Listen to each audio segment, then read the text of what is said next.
Thank you all for joining us here to hear about Netwealth. I'm going to start with one of our adverts.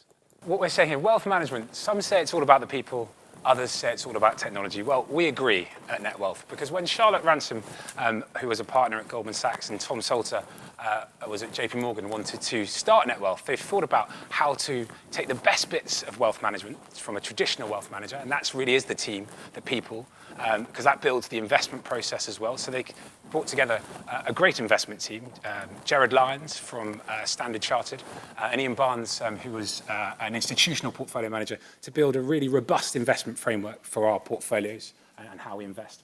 As well as we wanted to bring together a professional team of advisors. So I head up the client advisory team at Netwealth so that we can give advice and information to individuals thinking about their financial planning.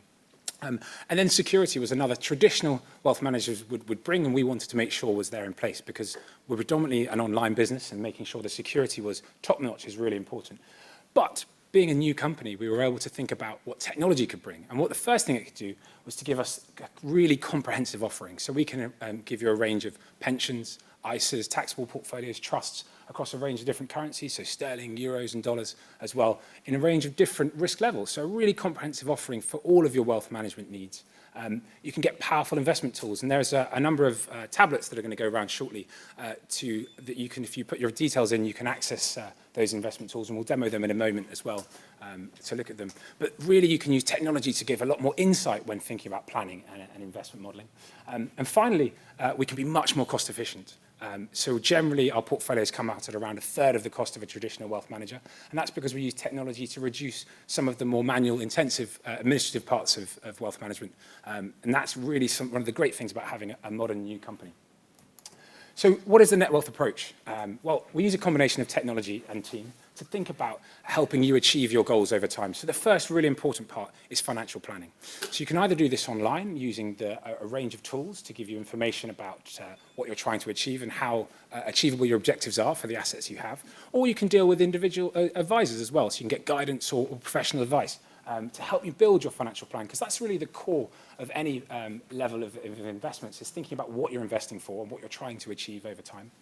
Then investment management. This is the core of what Netwealth does. We focus on managing portfolios for our clients in a really efficient way.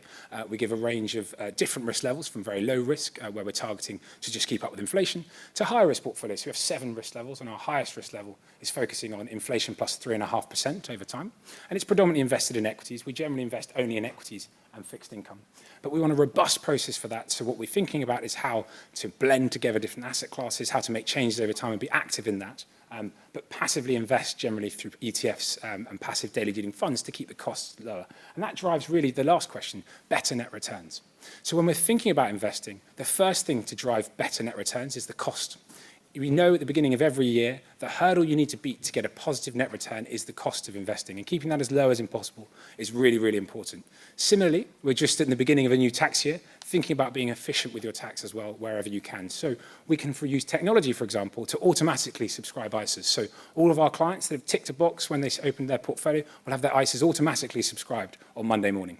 Or we can do things like automatically take your capital gains tax allowance for you as well, and manage rebasing your book costs over time, just to make those little differences that help drive better net returns over time. So thinking about financial planning, investment management, and better net returns is a really important way. It's really the core of how we approach wealth management. So now I'm going to just show you some of the online tools and the planning that you have. If you register online at netwealth.com, you can all access this for free, and the tablets that are going around will give you those details.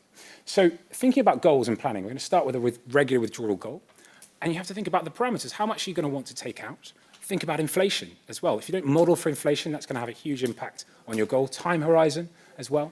We think about that. And then the account type. Tax, if you don't model for tax, how can you make a clear plan in the future? Then when you've set the parameters and thought about how much you're going to put in and how much you want to take out, you have to think about your risk levels. And the risk levels will drive the asset allocation, the mix between equities and bonds over time. And this is just above a balanced portfolio, as well as the characteristics of that. Once you have all of that, you can plan forwards and look at what that might mean in terms of levels of expected return, and make changes to the portfolio and tweak things so you make more informed decisions about what you're going to do in retirement, say, or what level of risk you might need to take when you think about investing. And doing this and iterating gives you a more insight into what you're trying to achieve over time.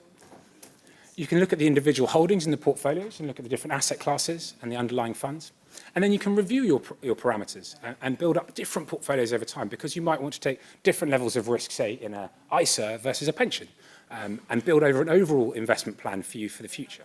Once you've built that plan, you can think about reviewing your overall asset allocation, seeing all of your assets in one place, getting a really great insight into the portfolios, into the level of risk you're taking, the performance you have as well. That's a really important insight. So it might be thinking about performance in the context of returns versus different asset classes and indices. It might be thinking about performance just in absolute terms, in pounds and pence, or relative to your goal as well. So if you did set a goal at the beginning, thinking about how you're doing and whether you're on track, so you can make more informed decisions about adjustments you need to make over time. Technology also lets us do things like scenario analysis. So we're looking here at how different market scenarios would impact portfolios. Again, to give you more insight, so we can be truly transparent in giving you more information so that you, as an investor, can make better decisions about how you want to allocate your risk. And then we can go and manage those assets on behalf of you in line with the risk levels that you've chosen for different asset classes. And then you can make changes and check back in whenever you might want to. So really you get a robust overall process for building your wealth management plan over time.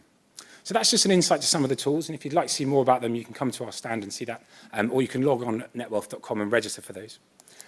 The next thing I wanted to show you is the performance, because it's important to have your plan in place, and it's important if you're going to hand over investment to think about the investment returns that you're going to achieve. So what we've shown here is the 7 different risk levels. On the left-hand side, risk levels 1 and 2 are lower risk. They're focusing predominantly in short-dated government bonds. And then up at risk level 7, we're investing predominantly in global equities. And what we have here is our returns since inception. So we launched to the public in May 2016. You can see at the highest risk end, we've had returns of around 32%. And how does that compare? Well, the grey bars look at the peer group average across the wealth management industry. So something called the ARC index takes together all of the different asset managers in the UK and then produces a peer group average. And we've been really pleased to have outperformed that. And there's 2 real drivers for that. The first one is that we have substantially lower fees, and that compounds up over time to generate more returns. And the other is that we make active decisions in our allocations, and then we've made some good calls over time, thinking about how we navigate through various different things. If you think from the beginning of 2016, we launched just before the first referendum. There may be another one, we never know. But we've had to deal with a number of different things, and what we've been really pleased is that our risk levels have responded as you'd expect over that time.